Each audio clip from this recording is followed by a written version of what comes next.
بسم اللہ الرحمن الرحیم۔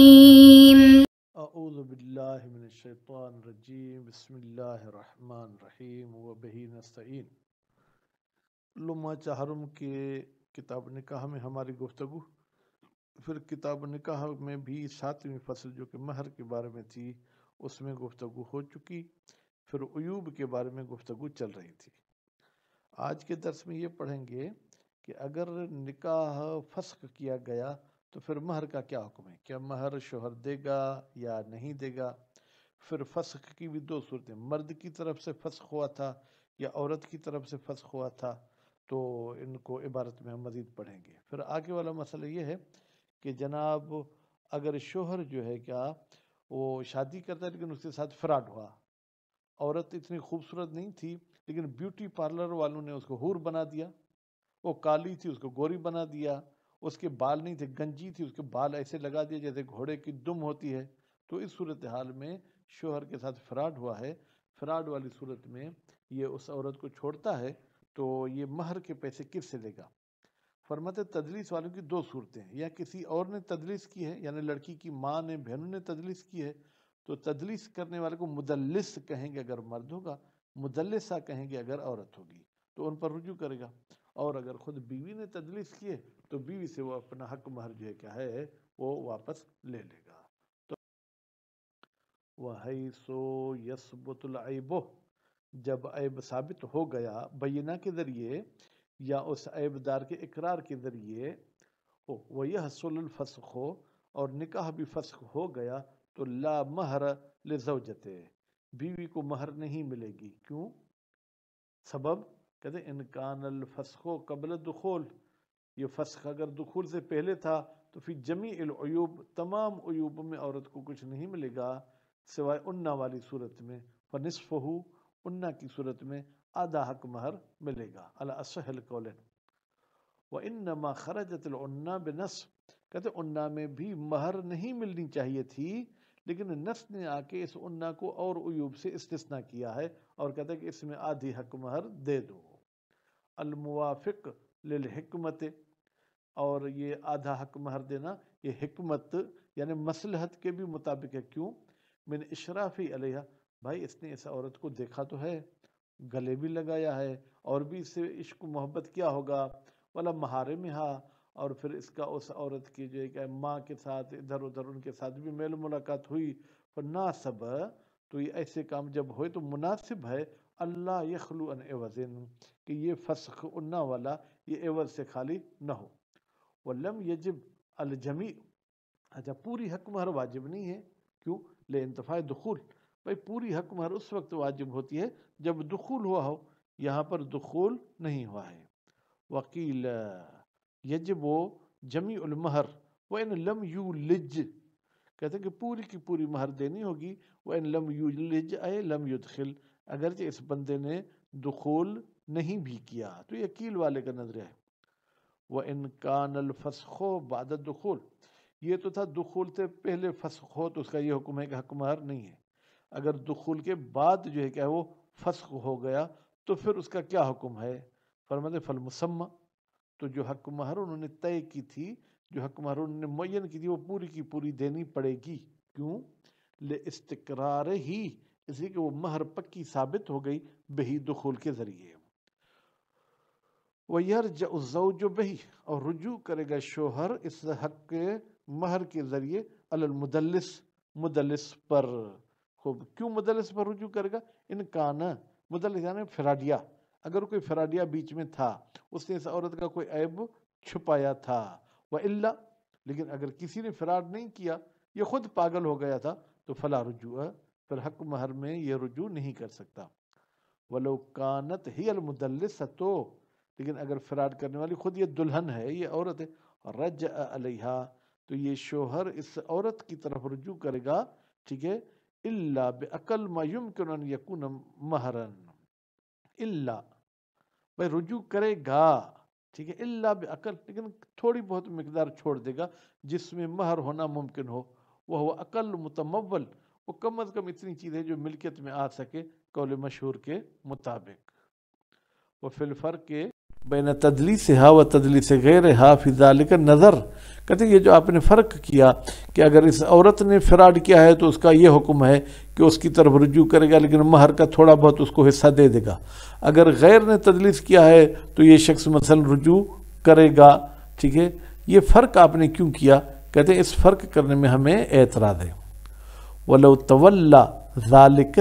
جَمَاعَةٌ، اگر فراڈ کا کام ایک فرد نے نہیں کیا بلکہ ایک جماعت نے فراڈ کا کام کیا ہے تو وُزِّئَ الْمَهْرُ عَلَيْهِمْ، اس مہر کو تقسیم کیا جائے گا ان بندوں پر، یعنی 4 بندوں نے فراڈ کیا تھا تو مہر کا ایک حصہ ایک سے لے گا، دوسرا حصہ دوسرے سے لے گا، تیسرا حصہ تیسرے سے لے گا، چوتھا حصہ چوتھے سے لے گا، ذکوراً کانوا ام اناساً، چاہے یہ فراڈ کرنے والے مرد ہوں چاہے فراڈ کرنے والے عورتیں ہوں، ام بتفریق، یا کچھ مرد ہوں اور کچھ عورتیں ہوں۔ والمراد بتدلیس، تدلیس سے مراد کیا ہے بھائی صاحب؟ فرماتے ہیں تدلیس سے مراد السکوت عن العیب، اس عورت میں کوئی عیب ہے یہ لوگ اس سے خاموش ہو جاتے ہیں۔ بھائی عیب کہتے کسے؟ کہتے ہیں کہ الخارج عن الخلقت، جو اس جیسی عورتوں کے خلقت میں نہ ہو وہ اس میں ہو۔ فرض کریں کہ عام عورتوں کی خلقت میں ہے کہ اس کے 2 ہاتھ ہوں، اس کے 4 ہاتھ تھے، ٹھیک ہے، عام عورتوں میں یہ ہے کہ اس کی 2 ٹانگیں ہوں، اس کی 3 ٹانگیں ہوں، مطلب خلقت اصلیہ سے کوئی چیز کم ہو یا زیادہ ہو اس کو عیب کہتے ہیں۔ مال علم بہی، جبکہ تدلیس کرنے والے کو علم بھی تھا اس عیب کا، اور دعویٰ صفت کمال ما عدمہا، یہ دعویٰ کرتے ہیں کہ اس عورت میں یہ کمال کی صفت ہے حالانکہ ما عدمہا اس میں وہ کمال کی صفت نہیں تھی۔ بھائی صاحب یہ ایسی عورت ہے کہ آپ جیسے اس کو دیکھیں گے آپ کی تھکاوٹ دور ہو جائے گی، وہ بدبخت ایسی ہے اس کو دیکھ کے پھر انسان بہت ہی تھک جاتا ہے، یا بھائی اس کا اخلاق ایسا ہے کہ یہ آپ کو آپ کے ماں باپ کو بہت خوش کر دے گی، حالانکہ اس کا اخلاق ایسے کہ سب کو زیادہ جو ہے کہ وہ ٹارچر کرتی ہے، تو صفت کا کہا تھا جبکہ اس میں صفت نہ ہو تو یہ بھی فراڈ ہے۔ خوب پھر آگے چلتے ہیں، وَلَوْ تَزَوَّجَ امرأةً، اگر ایک مرد ایک عورت کے ساتھ شادی کرتا ہے، عَلَىٰ أَنَّهَا حُرَّةٌ، یہ خیال کرتے ہیں کہ یہ آزاد عورت ہے کسی کی کنیز نہیں ہے، کہتے ہیں خیال کا مطلب یہ اس نے عقد میں شرط لگائی تھی، کہتے ہیں جی ہاں، شرط ذالک، اس بندے نے کہا تھا کہ میں اس عورت کے ساتھ شادی کرتا ہوں اس شرط کے ساتھ کہ یہ آزاد ہو، فی متن العقد، عقد کے بیچوں بیچ، یعنی ایجاب قبول کے درمیان یہ اس قسم کی کوئی شرط لگائی تھی، فظہرت امتن، شادی کے بعد پتہ چلا یہ تو کنیز تھی، او مبعضتن، یا شادی کے بعد پتہ چلا کہ اس کا کچھ حصہ کنیز ہے اور کچھ حصہ جو ہے کہ وہ آزاد ہے، فَلَهُ الْفَسْخُ، تو یہ شوہر اس عورت کے ساتھ نکاح توڑنا چاہے تو توڑ سکتا ہے، وَإِن دَخَلَ، اگرچہ اس نے اس کے ساتھ دخول ہی کیوں نہ کیا ہو، لِأَنَّ ذَلِكَ، اس لیے کہ یہ فسخ کرنا دخول کے بعد بھی فائدۃ شرط، یہ اس شرط کا فائدہ ہے جو آپ نے شرط رکھی تھی کہ آزاد ہونی چاہیے۔ ھذا، فرماتے ہیں کہ یہ جو ہم بحث کرتے ہیں کہ شوہر فسخ کر سکتا ہے، اذا کان زوج، یہ شوہر ان افراد میں سے ہو، ممن یجوز لہ نکاح الامہ، جس کے لیے جائز ہے کنیز کے ساتھ نکاح کرنا، وہ کون سا فرد ہے جو آزاد عورت کے ساتھ شادی نہیں کر سکتا؟ ایک صورت جواز کی، وہ وقع النکاح باذن مولاہا، اور نکاح بھی واقع ہوا تھا کنیز کے مولا کے اذن کے ساتھ، او مباشرت ہی، مباشرت ہی کی ضمیر کہاں جائے گی؟ یا خود مولا نے یہ نکاح پڑھا تھا، وَإِلَّا، لیکن اگر ایسا نہ ہو، یعنی اگر اس بندے کی کنیز کے ساتھ شادی کرنا ہی جائز نہیں تھی پھر تو بطل فی الاول، پہلی صورت میں یہ نکاح باطل ہو جائے گا، وَوَقَعَ مَوْقُوفًا عَلَىٰ اِجَازَةٍ فِي الثَّانِي،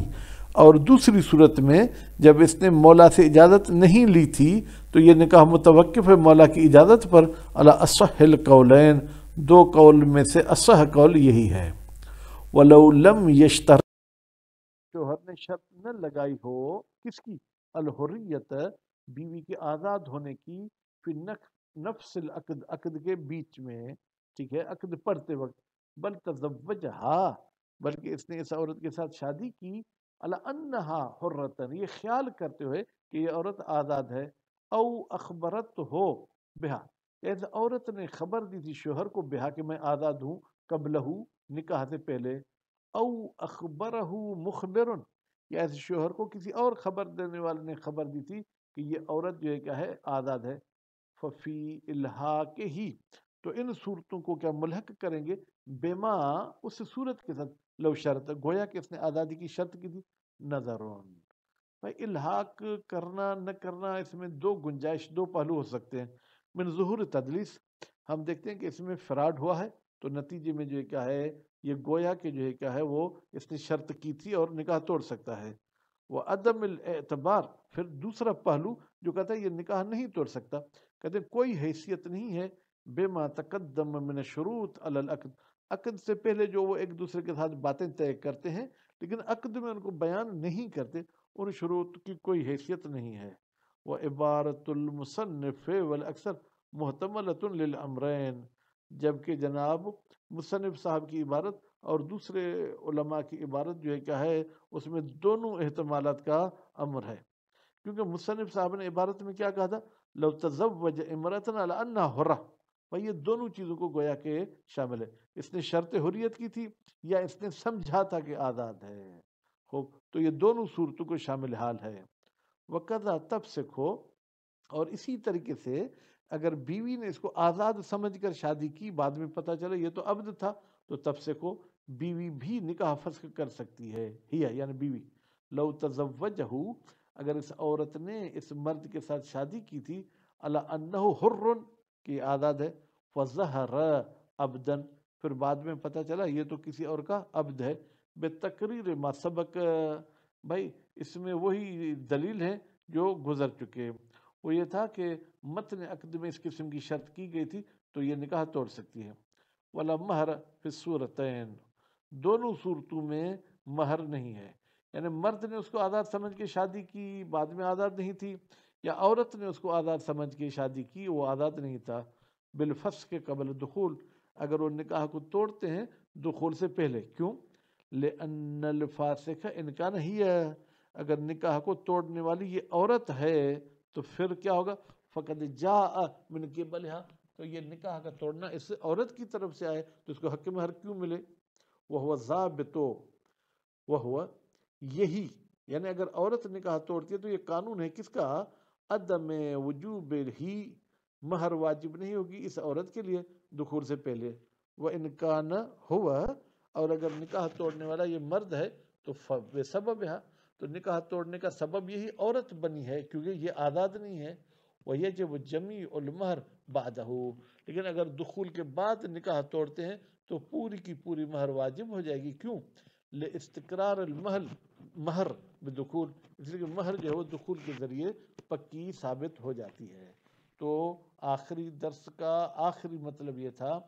عورت کو آزاد سمجھتے ہوئے اگر کسی نے شادی کی، بعد میں پتہ چلا کہ وہ کنیز ہے تو وہ نکاح توڑ سکتا ہے، اور اگر عورت نے مرد کو آزاد سمجھ کر شادی کی، بعد میں پتہ چلا کہ وہ عبد تھا تو عورت بھی نکاح توڑ سکتی ہے، لیکن دونوں صورتوں میں دخول سے پہلے اگر جدائی ہو تو مہر ثابت نہیں ہے، دخول کے بعد ہوگا تو مہر ثابت ہے، صلی اللہ علیہ محمد و آل محمد۔